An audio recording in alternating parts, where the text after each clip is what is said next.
بسم اللہ الرحمن الرحیم۔ السلام علیکم ورحمۃ اللہ وبرکاتہ۔ قیامت کا دن ایک ایسا دن ہے جس کا تصور ہی انسان کے رونگٹے کھڑے کر دیتا ہے۔ یہ وہ دن ہوگا جب زمین اپنی خبریں بیان کرے گی، آسمان پھٹ جائے گا، سورج قریب کر دیا جائے گا، پہاڑ روئی کی طرح بکھر جائیں گے اور سمندر آگ کے شعلوں میں تبدیل ہو جائیں گے۔ اس دن نہ دنیا کے تاج و تخت باقی رہیں گے اور نہ ہی مال و دولت کسی کام آئیں گی۔ ہر انسان اپنے اعمال کے ساتھ اکیلا کھڑا ہوگا اور اپنے رب کے حضور جواب دہ ہوگا۔ قرآن پاک میں ارشاد ہے،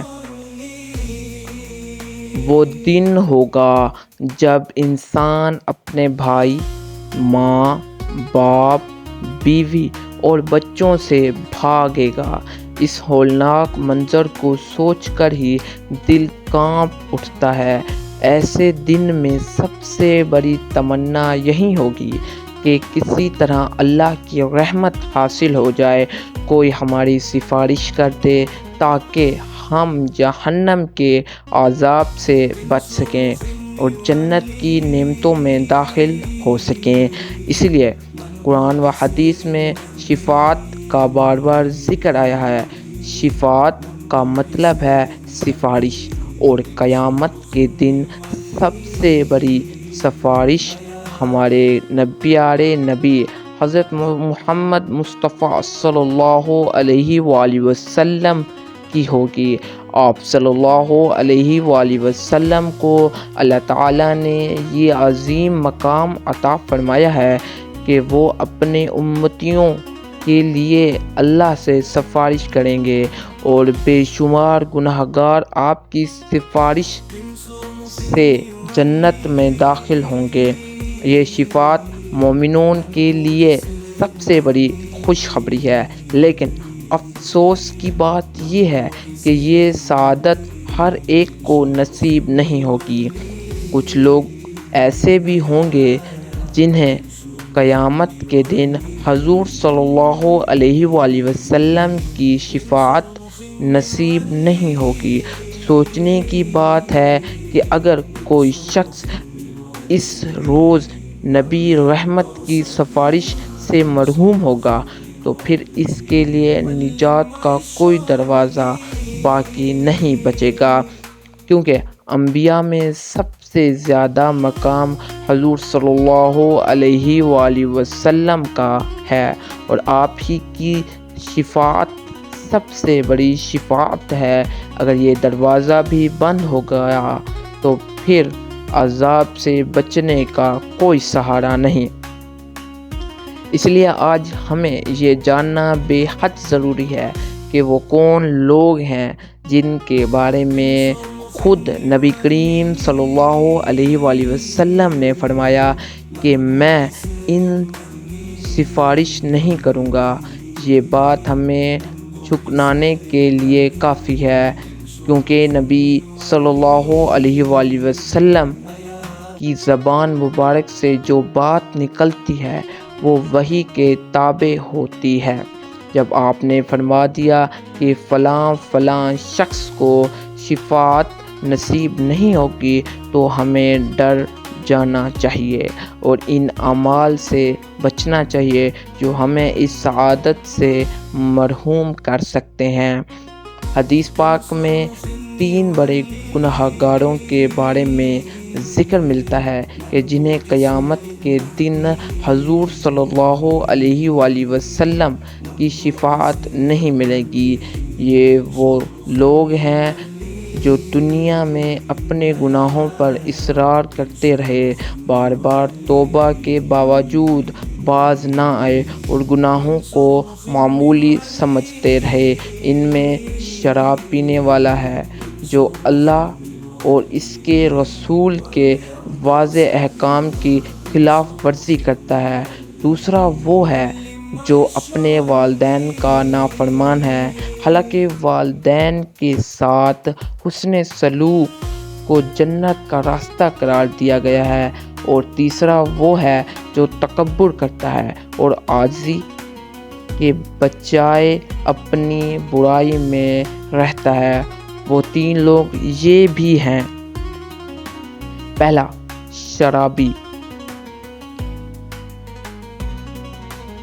حدیث شریف میں آیا ہے کہ رسول اللہ صلی اللہ علیہ وآلہ وسلم نے فرمایا، میری امت میں سے جو شخص شراب پیے گا، اللہ تعالیٰ قیامت کے دن اس پر اپنی رحمت کی نظر نہیں فرمائے گا اور میں اس کی سفارش نہیں کروں گا۔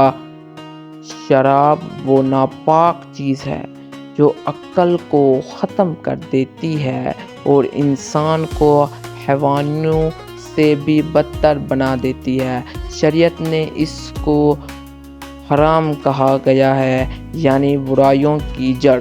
اس لیے ایسا شخص اپنی بدعملی سے سفارش سے محروم کر دیا جائے گا۔ دوسرا ہے والدین کا نافرمان۔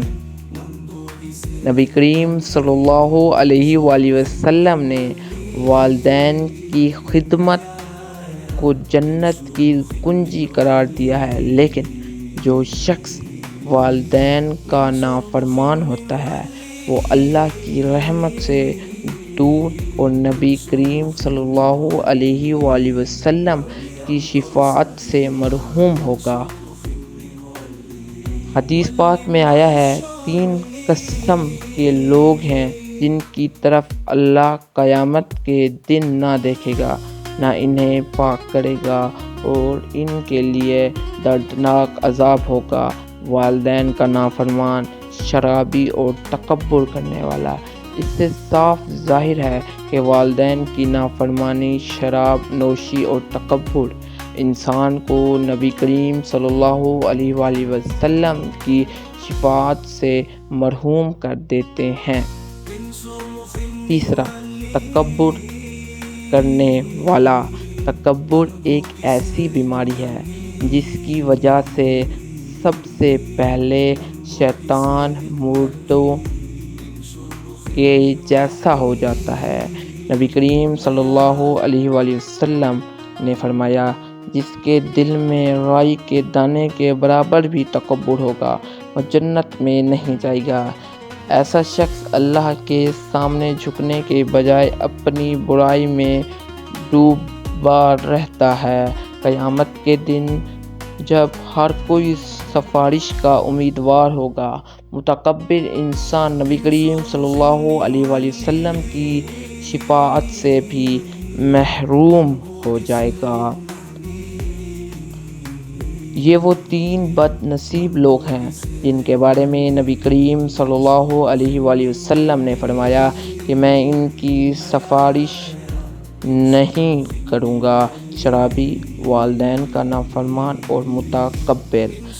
ہمیں چاہیے کہ ہم شراب سے مکمل طور پر دور رہیں، والدین کی خدمت کو اپنی زندگی کا مقصد بنائیں اور تکبر کی بجائے عاجزی اپنائیں۔ یہی راستہ ہے کہ ہم نبی کریم صلی اللہ علیہ وآلہ وسلم کی شفاعت کے حقدار بن سکیں۔ اللہ تعالی ہمیں ان خوش نصیبوں میں شامل کرے جن پر حضور صلی اللہ علیہ وآلہ وسلم کی شفاعت قیامت کے دن نصیب ہوگی، آمین۔ اگر آپ ہمارے چینل پہ نئے ہیں تو کائنڈلی اس کو سبسکرائب کر لیں تاکہ ہر آنے والی ویڈیو کا نوٹیفیکیشن آپ تک لازمی پہنچتا رہے اور آپ دین اسلام کے متعلق معلومات لیتے رہیں اور ہم آپ کو اس کے متعلق بتاتے رہیں۔ آپ اپنا خیال رکھیے گا، تب تک کے لیے اللہ حافظ۔